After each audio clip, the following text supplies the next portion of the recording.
These are difficult conversations. So what I always say when we start these projects is, if there's anything you don't like or you don't like the episode, I will not air this episode if either of you are unhappy with it. Like, because I want this to be a kind of safe space where you can say what you want to say. I'd rather have an intense, great conversation and us all decide not to air it than to have a crappy conversation. So know that I will send you a copy of this before it's set to go live. And I will not air something that you both are like, oh, I'm unhappy with that, or either one of you is unhappy with.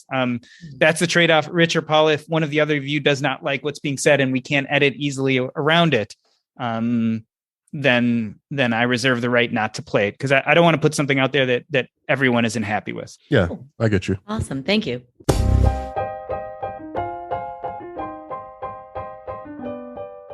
It's not one of my favorite movies, 8 Mile with Eminem.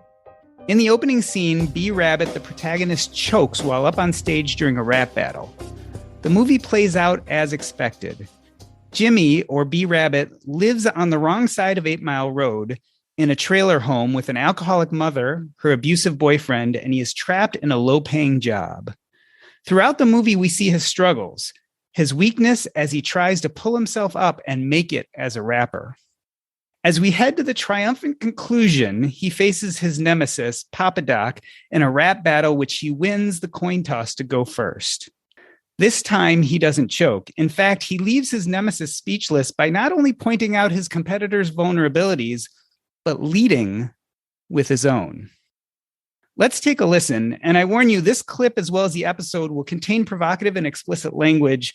This is a good time to switch to another episode if that is not your thing. This guy ain't no motherfucking MC. I know everything he's got to say against me. I am white. I am a fucking punk. I do live in a trailer with my mom. My boy Future is an Uncle Tom. I do got a dumb friend named Cheddar Bob who shoots himself in his leg with his own gun. I did get jumped by all 6 of you chumps. And we did fuck my girl. I'm still standing here screaming fuck the free world. Don't never try to judge me, dude. You don't know what the fuck I've been through. But I know something about you. You went to Cranbrook, that's a private school. What's the matter, dog? You embarrassed?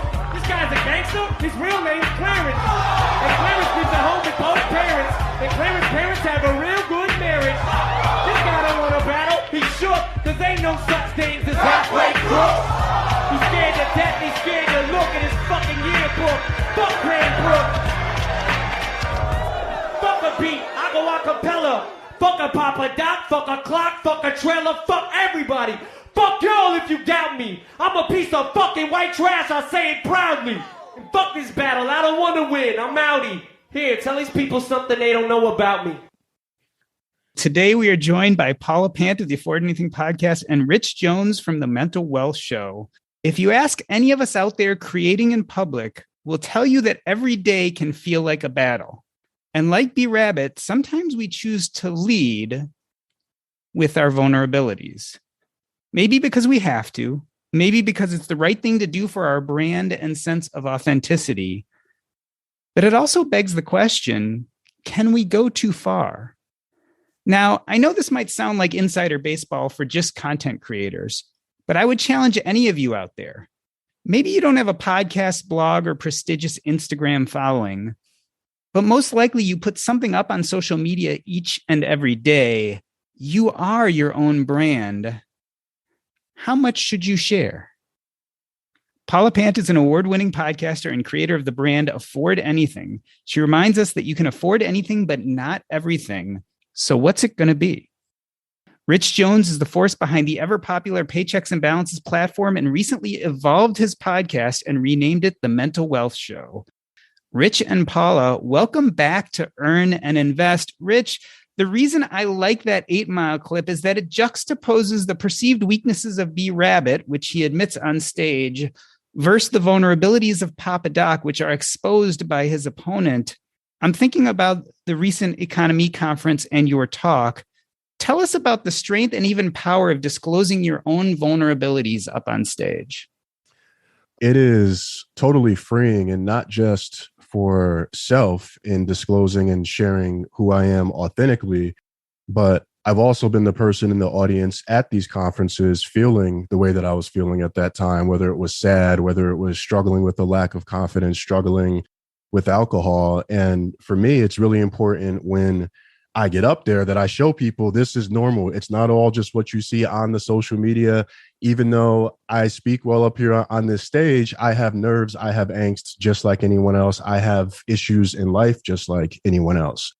And so for me, when I talk, when I podcast, it's always been about the younger version of me, the less wise version of me, but the version of me that was doing the best I could with the tools that I had at that time. And so I always have that in mind. And I remember all of the things that I struggle with, all of the negative self-talk that I used to have. And so it's important that I show people like, look, these are the downsides. These are the negatives. I don't have everything 100% figured out. I'm very good at what I do, but I've also got a lot of faults as well. And I found after my economy talk, that's one of the things that people appreciated the most was the honesty, not just about how I felt about different things, but what I was actually going through and the impact that was actually having on my life. And Rich, when you were up there on stage being vulnerable, did it feel scary or empowering at the moment?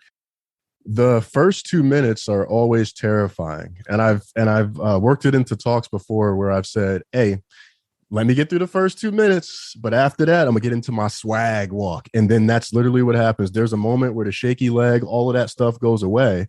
And I gave a talk at Podcast Movement, and someone came up to me afterwards and said, wow, I've never heard someone acknowledge the nerves at the beginning of their talk before, because I feel that way all the time, but I feel like I have to be so strong and so powerful. And I was talking to a woman, and so she kind of double emphasized this. Like, I feel like I have to do so much when I'm up there, but you just acknowledge it, let it be. And then just like you said, 2 minutes in, you found it and the whole thing was fantastic. And that's not a self-congratulatory pat on the back, but it was that connection, which I think is the part that's really empowering for me, is when I feel that I've made that connection with someone. It's kind of like, all right, like another human, boom, got him. And that's when I know that there's probably going to be a lesson. I'm going to be able to say something that's going to impact their life in a way that maybe they didn't expect when they first came into that talk or when they first started listening to the podcast. Paul, let's talk about June 4th, 2021. You shared on a very different kind of stage a thread of tweets that revealed some fairly intimate and vulnerable information about yourself. Was there a moment after you did the whole thread where you wish you could just go back and take it all back? No, I'm glad I did. So for context, for I'm going to assume that most people who are listening to this don't follow everything that I tweet, and so may not know what you're referring to.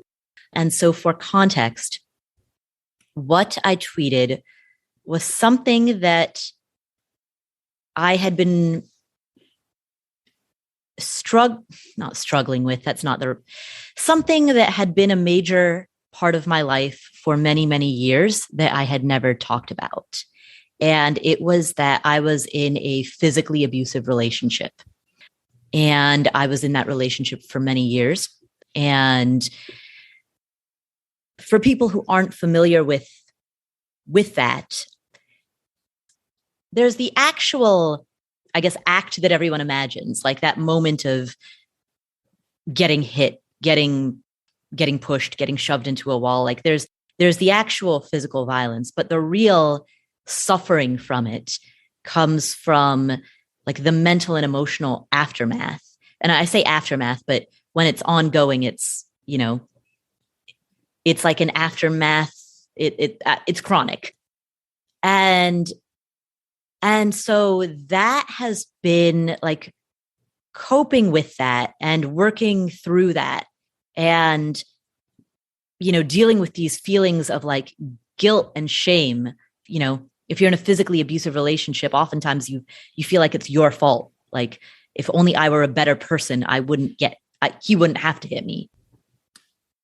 And so that's something that I've been struggling with for a long time. But when, I'm also a public figure, and when people see my Instagram or listen to my podcast or read my blog posts, they don't see any of that. And so then when I meet people at like Camp FI or at FinCon or at Economy, they want to like they're reflecting back to me what I'm putting out there, which is nothing but positivity and optimism, and so they're like, let's talk about real estate. And I'm like, I got punched in the face 2 weeks ago, and it's so disjointed. And it made me feel so like not connected with these people who are connecting with me.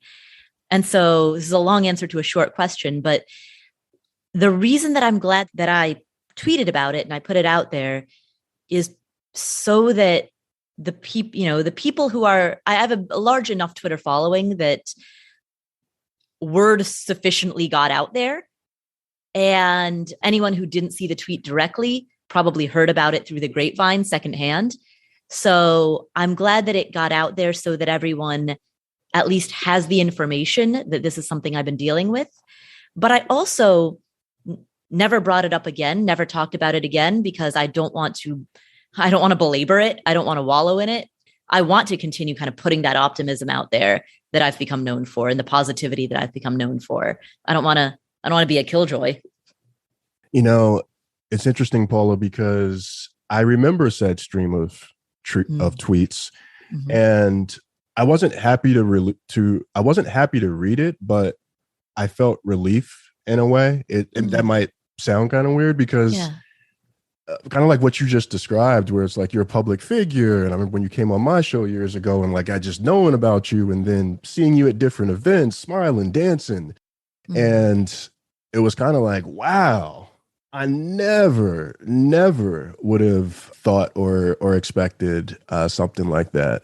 So in a way, it was kind of empowering. I don't think I had fully gone through my own stuff and processed it at that time, but I think that's the effect of stuff like that, where you share it out there, and it's not great, but it's real. And for people who are in everyday situations where this is just like a part of their life, like that reminder that like, yo, this doesn't just happen to people like you, it happens to everyone.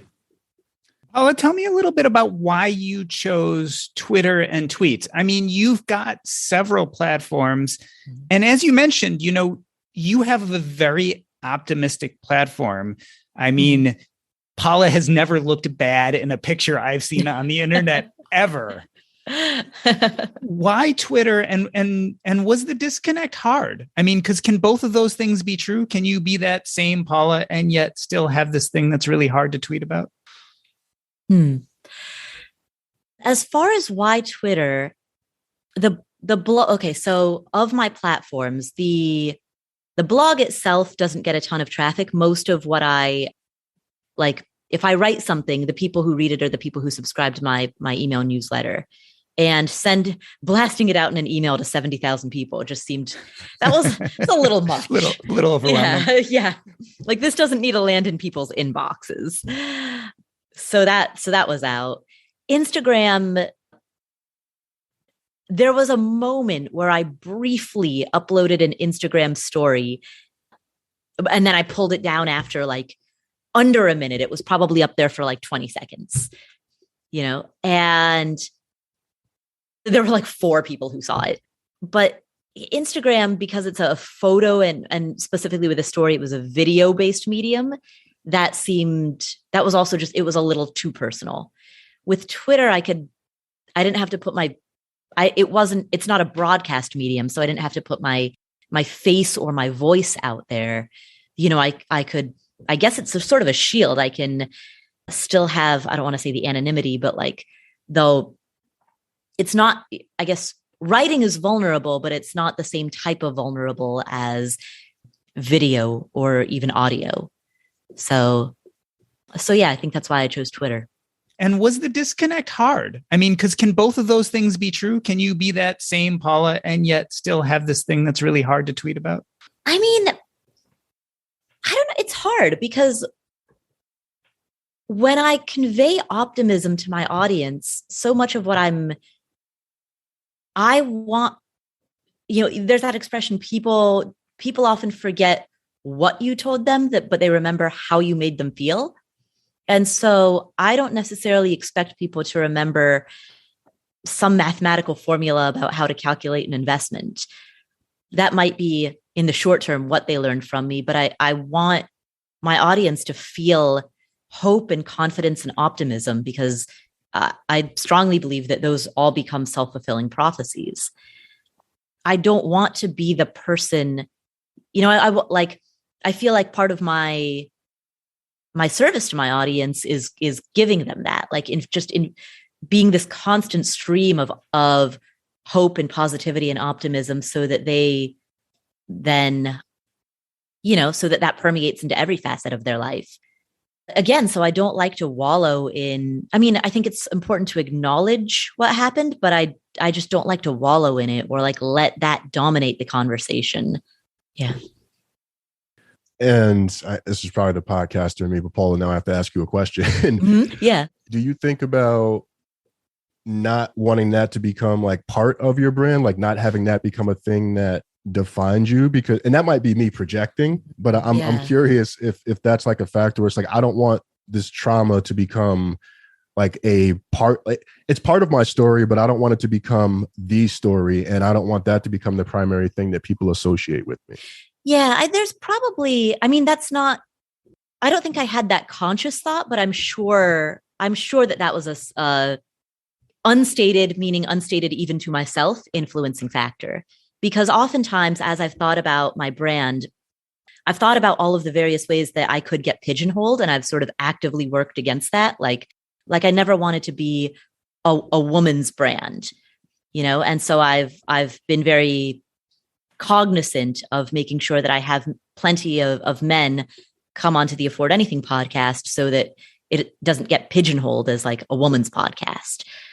Same thing with being a person of color. Like I don't want to be pigeonholed as like quote unquote just that feels too limiting, or putting real estate, same deal. Like I don't want to be pigeonholed in just that arena. And so I think whenever there's an aspect of a person that makes them unique or different, that quality is salient.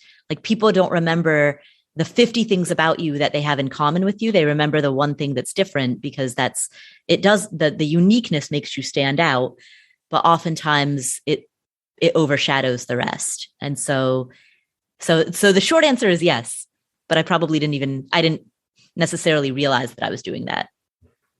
Rich, I want to contrast this discussion of brand and medium with Paula's tweets and what you decided to do. So you put out an episode of Paychecks and Balances September 9th, and then nothing until October 15th.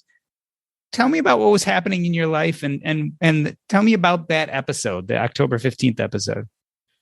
Oh, man. It's funny because that September 9th episode, I haven't told Elle, but that episode was a reason that I didn't release anything for the next 6 weeks, because part of what I talked to Elle Martinez on that September episode about was the transition of her podcast from Couple Money to, I think, Simplify and Enjoy. And the feeling that she started to have of, there was a part where she was listening back to herself and it felt a little inauthentic because she wanted to go in a different direction, but she was still going down the same path. And that resonated with me because I felt like I had evolved a lot as a person, and I was feeling a lot of things at the time. And I felt like I was trapped in a space where I was starting to produce content because this is what people expected from me. This is what people have known me for years. It's just me now. If I change something, people might leave. There was a little bit of fear of abandonment type of stuff that was going on at the time. And coincidentally, while I was on this journey with the podcast, I'd also started having panic attacks. The day job got to a place where it was really stressful. I got to a point where even basic tasks like responding to email was really hard. So I took a mental health leave from the day gig at the beginning of September. And I said, after that conversation with Elle, I was like, you know what? If I'm going to step away from work, I need to really step away from work. And that includes the podcast. And what people don't tell you about taken a leave, and I said this in a talk, is what it's like to be alone with your thoughts and to actually do that work and do that processing, and how hard that was. So from like beginning of September through probably mid-October was really, really freaking hard. FinCon was fantastic. It was like, that was a relief to be able to go and meet folks, see folks, but even that had some negative energy around it. So for me, part of that time off was like really processing for self to get to the root of some of my own stuff, but also kind of like subconsciously in the background, iterating on what I want going forward. And I think that's a really critical distinction, is that for years, it was about what my partner wanted. And partner can be whoever it was in my life who was a partner at that time in different aspects. It was what does my partner want? What does the audience want?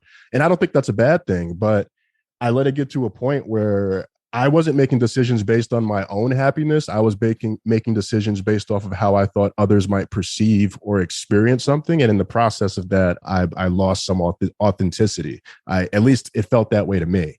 So that's why I decided to step away from the podcast. And when I came back, and especially when I came back with the new show, like, I wouldn't have even come up with the name of the podcast if I didn't take this mental health leave.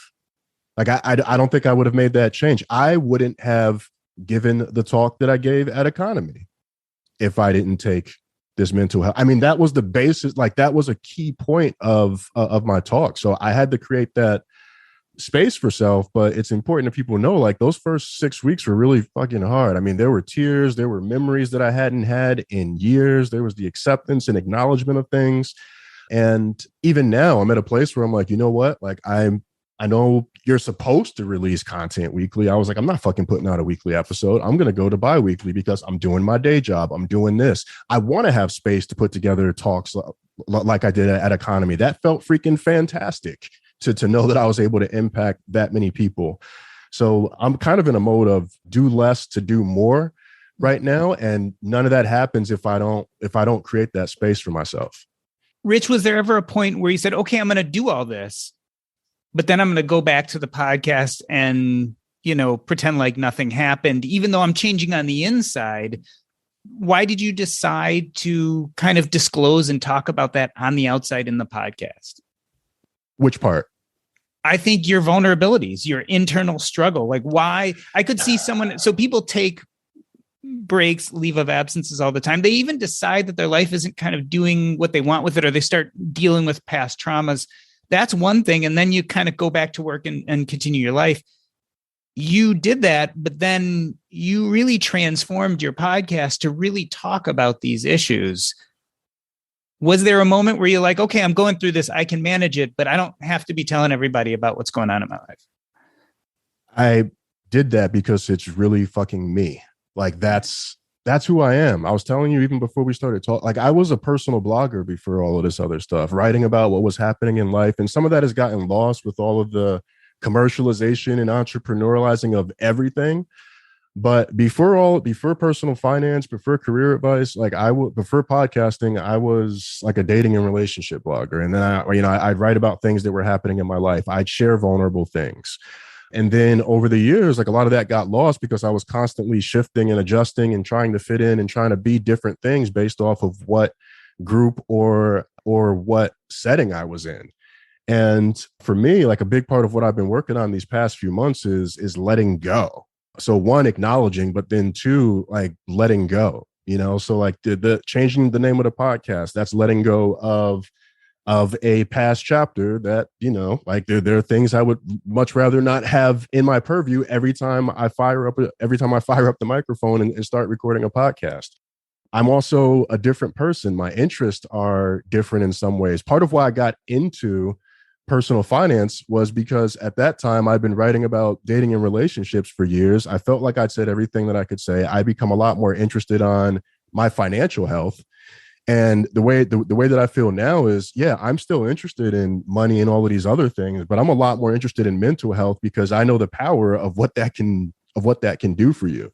Mm-hmm. And there was a point in time where, like, I felt it was almost like a resentment toward the podcast and like a resentment toward the audience because but I had control over it, but I wasn't talking about the things that were exciting or things that I were passionate about. I was talking about what I thought people wanted. And then when you're talking about something that you think people wanted and you don't get the response that you thought you would get by giving the people what you thought that you wanted, that then creates a cycle as well. So even part of that time off was breaking that and kind of separating what I think the audience wants going back to 2016, 2015 versus like what Rich Jones wants going forward. And that's why I wrap my intro. I'm like, this is me. This is the most me thing I could possibly do.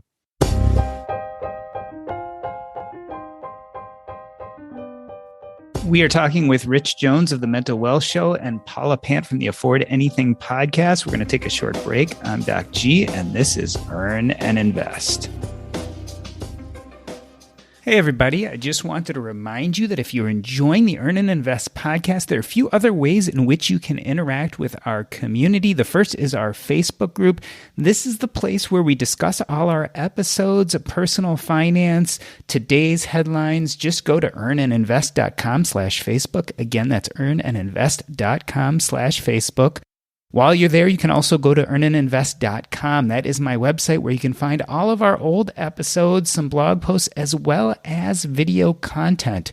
We'd love to see you there. You can join our newsletter. Also, my new website, jordangrummett.com, that's JORDANGRUMET.com, is now live. And there you can go to find out everything about the book launch, which is scheduled for August 2022. My book, Taking Stock, is about the confluence of my knowledge as a personal finance podcaster as well as end of life as a hospice doctor. I talk about the stories, what I've learned from taking care of people as they've neared death and what that has taught them about money and happiness. Check us out at any of these places, and I'd love to see you become part of our community. Now back to the show.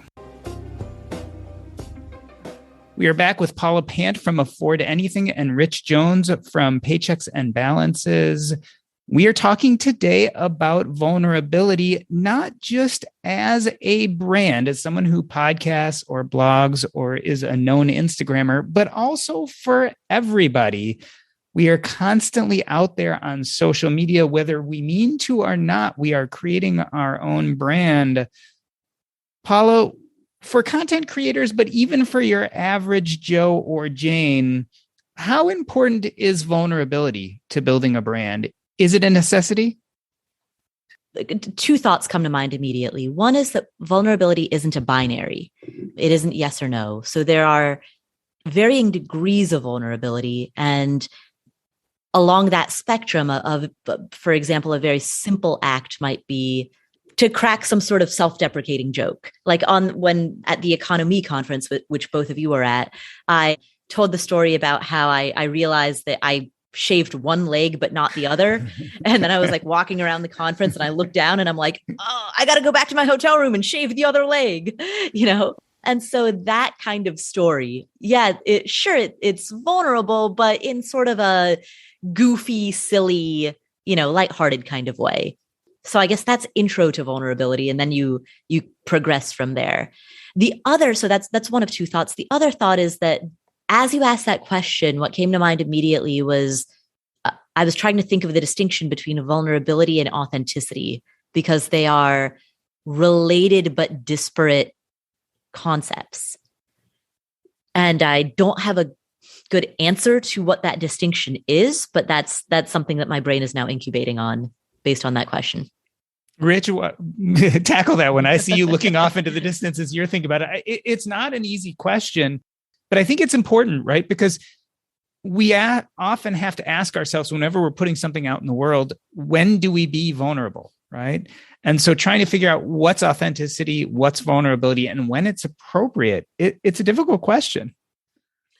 Yeah, because I'm thinking about it too, because vulnerability it's become my strength, my superpower, but it was also the thing that I struggled the most with for most of my life until probably these past few years. And so when I think of vulnerability, defensiveness actually came up to mind. And I was like, okay, when I'm not vulnerable, what does that mean? That means there's probably walls up. I'm not being honest with myself or others.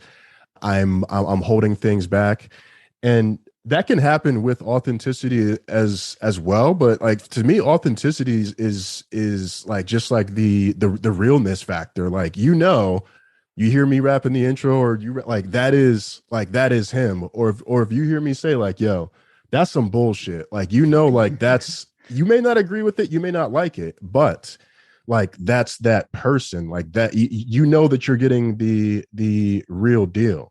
When I think of vulnerability, I also think of courageousness. When you're authentic, you don't necessarily need to be courageous to be authentic. You could be a coward, and that really is who you are. I'm not saying anyone is that, but that's kind of how I separate the two. Paula, is there a time where vulnerability starts feeling inauthentic or even gratuitous? Can you think of some times on social media or sometimes out there where you've been like, okay, that's not really who they are. They're being gratuitous. Yeah, definitely. Okay, wait, so I think I might have worked this out in my head. All right, so authenticity is when you talk to your audience like you're talking to a friend at a bar. Vulnerability is when you open up to that friend at the bar. But then to your question, like when you're being gratuitous about it, is when you're at that bar, but you're like throwing yourself a pity party rather than actually just like openly expressing what's in your heart.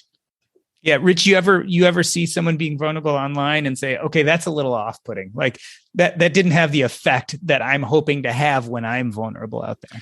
Some of my best lessons are from the mistakes of others, and I'm sure some other people's best lessons are from my mistakes. But yeah, I've noticed that, and what's been really interesting in particular is how the hot niche changes every few years, so it went from blogging to podcasting. And there was a part where we were talking money, but personal finance hadn't become like popular. And now that's the cool thing to talk about. And so now people who I've known for years who never had any interest in the space are suddenly like telling personal finance stories and giving advice. And so like sometimes I can kind of see through it. At least I think that I can.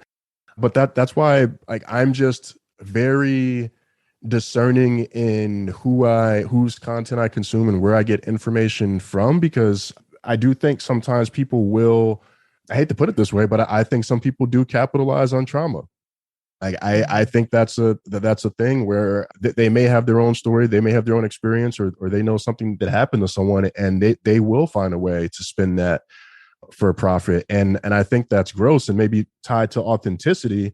Like when you're just like sharing who you are, there's never that question. Like there are people I listen to follow where like I never question anything about them because I know like just what I see or what I hear, like that's what I'm getting. But there are other cases where I'm kind of like, that feels like forced. Like what? Like it kind of feels like it feels too methodical. And maybe that's the difference. There's like a level of, and I see it particularly on Instagram, where there's like a level of like methodicalness, and you can see the shift in people. And I hope it doesn't happen to me. Maybe it happens to me. Maybe it's natural of people becoming more popular or their notoriety growing. But like it goes from like, hey, here's just me. Here's me as the human, as to, oh, here's me, and here's who may be watching. So let me share even this like filtered version that I know is going to appeal and tell this particular story, versus like, this is just me. Paula, I wonder, it seems like, and I'm not sure if COVID had something to do with this, but maybe part of it is we've all been going through this kind of big group trauma, but it seems like vulnerability has become in vogue as of late. Is that a fair statement? Yeah, I absolutely think it is. In fact, I think vulnerability, mental health, depression, anxiety, like these have all become trendy, so to speak, which is a terrible thing to say, but it goes to to this topic of people jumping on the bandwagon and people being gratuitous and Rich, as you said, people capitalizing on trauma.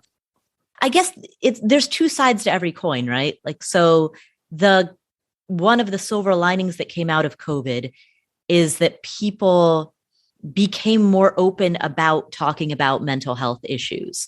because COVID was something that, universally affected all of us, particularly during the spring and summer of 2020, at the peak of the shutdowns. Everyone's life was different. Some people, of course, had you were more greatly impacted than others, but like there's not a single human being whose life was not affected by COVID and the shutdowns. And so because of the fact that it was such a shared experience, it's like natural that the discussions around the way that it emotionally impacted people would like come into the zeitgeist. That's the good part. I think for people who haven't really, really felt true depression or even grief, for people who don't know what that is, maybe they're trying to relate and maybe they're reaching for their own experience. Yeah, but it's not that, and it shows. Yeah, Rich, what Paula says, it brings up a question in my mind. So when you are vulnerable and expose true trauma or vulnerability, I think that really, really speaks to people who've been there, who are struggling with it. It's another question about what it does for those people who have not been there and who are not experiencing it. And I don't know the answer to this because I, like you guys, have definitely put myself out there and been vulnerable at times. And I've always thought, boy, I hope this hits the person who really needs it right now. What I haven't thought about is, what about the person who's maybe mildly depressed or mildly struggling with these things? What does my story do for them one way or another? Those are probably the people that I think about the most, the people who are at the beginning, or because even during these talks, I'm like, look, if I'm talking to 400, 500, as long as, and it took me a while to get okay with this, like as long as I get to that one person that really needs it, because a lot of us as content creators, we've gotten messages from people randomly where someone says, you've saved my life. And I got a message like that years ago. And I was like, wow. Because you never know who's listening. You never know who's paying attention. Yeah. So I think about my younger self like earlier on. And so when I'm talking or anything, I'm thinking about that particular type of person who's early on so that they can get ahead of it and not wait to the point where they're in such a bad situation that they're doing things out of desperation. Because work as an example, you stay in a job till you hate the job. You start looking for a job while you hate jobs. You're going to take the first thing that comes your way, and that thing may not be the best thing for you. So it's the same type of thing. And what I'm also starting to get an appreciation of is for people who don't particularly have any of these issues, but they may be dating someone, or they have a brother, or they have a cousin or a sister or someone who's dealing with these issues. And it gives them a different perspective of, hey, this person I've been following and that I like, they're actually dealing with all of this same stuff that whoever's been dealing with. And I thought that was just like them doing their own thing. Maybe I should look more into this, so there's also that side of it too, where through being vulnerable, you get a chance to educate people as well about something that they may not have, put as much time into because it's not something that they were personally experiencing. Paula, talk to us a little bit about the fallout, both good and bad, of being vulnerable. I want to go back to your story a little bit. So you put out that series of tweets. Mm-hmm. What came of that? Not much, honestly. For me, it felt cathartic to finally have expressed it because it dominated my life, my thoughts, my feelings, my emotions, my behaviors. When I think back on there's a period of a few years where I was really in the thick of it. And so when I think back on that part of my life, that to me is the dominant memory of that part of my life. And yet from the outside looking in, nobody knew that. And so that disconnection was like eating away at me. So just to put it out there, that felt very cathartic. But again, like I didn't want to wallow in it. I didn't want to keep the story going. I was like, hey, it was almost like a just FYI, this happened. All right, moving on, And so to the question of what came of it, I mean, the catharsis did, but then I was very, very quick about like, all right, let's I've said it once is enough. Now let's go back to our regularly scheduled programming, already in progress, And pointedly, I want to give you a lot of credit, because what you did appeared to me, part of your audience is very authentic, but it didn't necessarily take away from any of the other optimism or anything else that you kind of put out there. So I don't feel like it detracted in any way, shape, or form, and I don't believe anyone did, from the optimism and the message you usually send out. And yet it did spur conversations and allow people a space to say, hey, this is out there and it's happening. Yeah, exactly. Like, and part of the reason I was so quick to move on, it wasn't just because I want to, convey optimism to others. It's also because just for me in my own life, I don't want my story to be dominated by that. I would rather be thinking about all of the things that I discuss on Afford Anything. Like, I would rather be thinking about financial psychology and, behavioral finance and the philosophy of money and all of these things that I think are very intellectually interesting. I think part of moving on is putting it out there, but like also just, having a life, having ideas, having thoughts and feelings and conversations that leave it in the past. So Rich, answer the same question. You changed the format of your show. You gave this huge talk at Economy. Tell me what the vulnerability, how has it affected you, your trajectory, what life looks like today? A huge confidence booster. I've actually been having this feeling lately that my life is going to change in some very significant way, a positive way.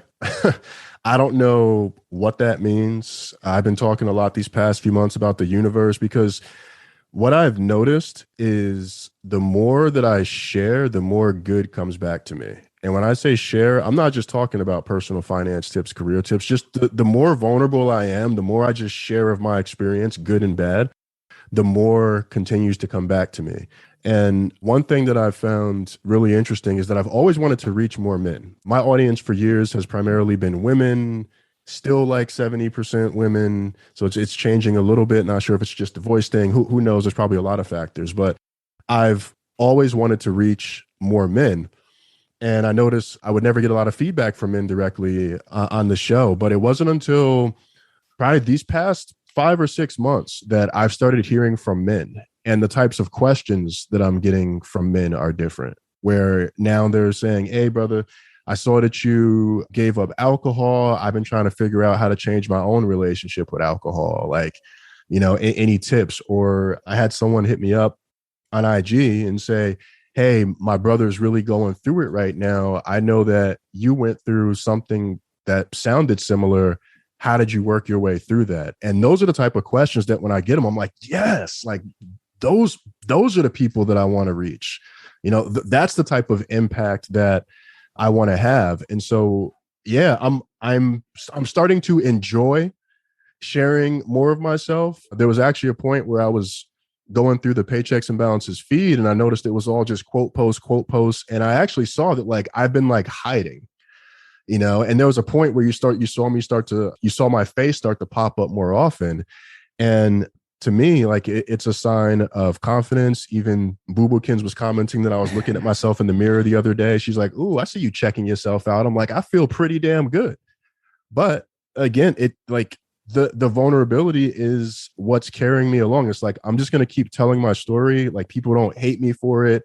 Yes, some people have fallen off, because they may not like this new direction, but it's me. And what I'm appreciating more now is that, yes, people are leaving, but I know that the people who are joining the journey at the part where it feels the most authentic. And that part really makes me excited. I just want to add as an aside, obviously we are in the midst of a mental health crisis as it is throughout our nation, probably throughout our world. But I'm definitely sensitive to the men's mental health crisis going on right now. And I think a big part of that is we don't understand how to see strength and vulnerability together. And I think it's a huge part of what men, especially in our age group, young to middle age, struggle with.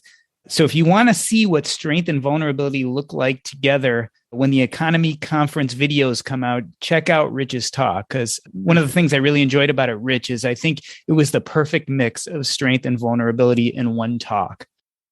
You know what strikes me when I hear you say that is that it sounds like men struggle with seeing strength and vulnerability together. And what I've expressed is that perhaps the female version of that, the struggle with seeing smiling and vulnerability together, right? Like women are told to smile, women are told to be, cheerful and smile. And so I'm like, well, how can I smile while also talking about really heavy topics? So yeah, maybe that's the female version of grappling with the vulnerability in the context of the gender expectation. And what I like about both of your stories is neither of you said the fallout is that it had all of these negative consequences. And that might be the story for today, whether you are a major brand or you're just someone who's on social media posting on a regular basis about your life. Vulnerability can be a very positive thing, but it has to be authentic. It has to be consistent with who you are. It can become the pivot that becomes your new brand, or it can be an aside to say, hey guys, this is going on with me, but it doesn't necessarily have to take over your life or what you're about. It can be any of those things, again, as long as it's authentic. And I want to throw in, for me, people have said, oh, I love the rebrand. And I'm like, no, it's not just a rebrand. This is a personal renaissance. Like, and I think sometimes that get like, oh, you're doing this just, for the brand and as a pivot, as a strategic. I'm like, no. This is not a pivot just for strategic business purposes. This is me coming into the person that I've wanted and knew that I could be, which means a newfound level of freedom. So even that word brand, I think we got to be careful about that sometimes. Yeah, I definitely got the feeling with you, Rich, that it's an evolution, so to speak. Right. Well, I want to thank you both for coming on the show. And I want to end this episode the way I end every episode by asking you what's up next in your life and where we can find you. Rich, what is going on with the Mental Wealth Show and how can people find it if they're interested in listening? Yes. So the Mental Wealth Show, gearing up for the new year. Got one more episode to go for 2020. Super excited to come back in the new year doing 2 episodes per month. So as part of creating space for self, going from 4 down to 2, so I can focus more time and effort on the individual episode, storytelling, all of that good stuff. And also, most excitingly, I've been talking about the YouTube channel for a while now, the Paychecks and Bounces YouTube channel, and that's finally up and running. New video up at the time that we're recording this. Going to be releasing 2 YouTube videos per month as well. So I've also gotten really, as part of the vulnerability, I've started to get comfortable in front of the camera, and I've realized it's actually kind of fun when you're yourself and you're not thinking about what everyone else is doing and how they're going to impact it. And that's what an editor is for. So for me, looking forward to more YouTube videos. So Paychecks and Balances on YouTube. That's where the channel is. Be sure to subscribe, check out the podcast, all of that good stuff, the Mental Wealth Show. There's also a premium version of the show available where you get access. If you're like, oh man, I didn't get to hear Paychecks and Bounces, but I want to go back to the very beginning, you can go to mentalwealthshow.co, where there's a premium feed that has the archive of the original podcast, as well as some additional content that I'm going to be publishing that won't be available elsewhere. And Paula, what's up next with you and where can people reach out to you if they want to learn more? Yeah. So on the Afford Anything podcast, I mean, we've got more than 350 amazing episodes. Well, honestly, like the first 100 were kind of like practicing in public, but anything from episode 100 forward is pretty good. So yeah, so there's like 250 amazing episodes and like 100 mediocre ones. But I'm thinking a lot about what we're doing for 2022. Who we're going to bring on, who we're going to interview. I like to bring on a lot of like thinkers. So I tend to interview a lot of New York Times bestselling authors. I typically don't go for interview subjects who have like anecdotal case studies. I typically go for people who have like deeply researched a topic and can sort of provide that high level insight into it. So one of the interviews that we lined up for January is someone who did a bunch of research into GameStop and Reddit and all of that, like that whole thing that happened about a year ago. And describes specifically what happened, but then also frames it into the broader context of like, what does this mean for our society? What does it mean for the way that we trade? So like, that's one of the interviews that we're bringing on. I'm bringing on some guests who are going to be talking about how to raise children in a way that, like, if you have some degree of money, you want to give them everything that they need to succeed, but you don't want them to be spoiled or entitled. So, I'm going to be bringing on someone who's done a bunch of research into that. So those are some of the guests that we're bringing on. And then every other episode, Joe Saul-Sehy, the host of the Stacking Benjamins podcast, he and I answer a bunch of questions that come from the audience. And those are really, really fun episodes to record. And from what I hear, also to listen to. So all of that is on the Afford Anything podcast, which you can download anywhere you download podcasts. This has been the Earn and Invest podcast. On behalf of myself, Doc G, I'd like to thank Paula Pant and Rich Jones. That's a wrap. Have you been considering investing in real estate? If you have, the best place to go to learn about this asset class is the Real Estate and Financial Independence podcast with Coach Carson. Here, Chad, aka the coach, talks about real estate and gives you all the tips and tricks. But not only that, but he has guests on real proof of concept about how to reach financial independence by mastering this tricky asset class. Check him out. Real Estate and Financial Independence podcast with Coach Carson. It is a must listen to if you think real estate is going to be part of your financial holdings. The easiest way to get there is to go to CoachCarson.com. Again, CoachCarson.com. Take a listen. You won't regret it.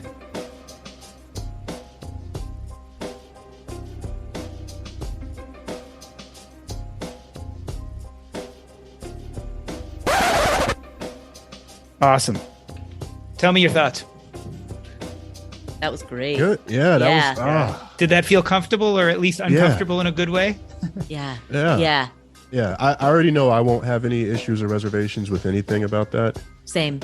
Yeah. I'll obviously edit it up and everything and make it clean, but thank you. These are not easy things to talk about. Like, none of this is easy. And I know that just putting them out there can be difficult enough, but then to come back on a podcast and rehash some of it. So thank you for taking the time. And as you know, I wouldn't ask you to have these conversations unless A, I thought they were important, and B, I cared deeply about your stories and what they're about. And I think they're so worth getting out there, and your opinions are so worthwhile. And that's why if I ask you to do some of these things that don't always feel 100% comfortable, I think they're worthwhile. Yeah, absolutely. Absolutely. Yeah, no, thank you for the invitation. And for this conversation. Yeah. It's difficult. Yeah. I mean, it didn't feel particularly difficult. I think now that I'm switching to the day job, like these actually energize me to have these types of conversations, because they break from the stuff that we're typically asked about all of the time. So like, I feel good about this. Yeah. I don't want to do another real estate interview. That's totally draining. So, Paula, tell us, can you really make money in real estate? I knew I forgot something. Yeah, exactly. But I noticed, I really enjoyed this, and that's why I enjoyed this conversation. Like, these are the things that are on my mind that I don't often get to talk about. And I noticed as I was speaking, I was like, geez, I feel like I'm generally known for speaking with a lot of polish and eloquence. And I was like, wow. And I was listening to the words that were coming out of my mouth. I'm like, every other word is or like I could hear my own eloquence just breaking down. And I think that's probably a reflection of like, this is the unpolished part of me. Yeah. And I think, again, what I love about that is you can be unpolished Paula, and then you can be totally polished Paula. And both of them, I think, add to our understanding of who you are. Like, to me, I love that because then we know that this is not some kind of stuff that you've rehearsed 100 times that you know how to say perfectly. This is something that's hard, and for better or for worse. It's interesting because I noticed you had a lot of pauses, and my thought was, oh, she's really thought. Not that I didn't think you were thoughtful before, but like the pauses, I was like, she's really confident in, because some people don't even know how to pause. They just